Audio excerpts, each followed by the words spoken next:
Hello everyone, welcome to 2 Minute Aviation School.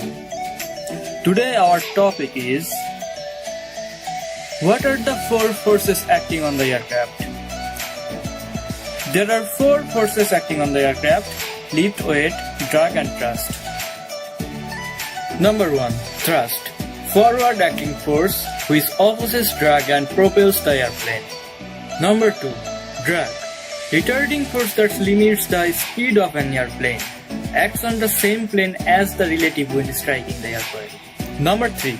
Lift. Upward force created by the effect of the airflow as the passes over under the wings. Supports the airplane in flight. Number 4. Weight. Opposites lift. Acts downward toward the center of Earth. Varies with aircraft equipment, cargo, fuel, expendable loads and flight maneuvers.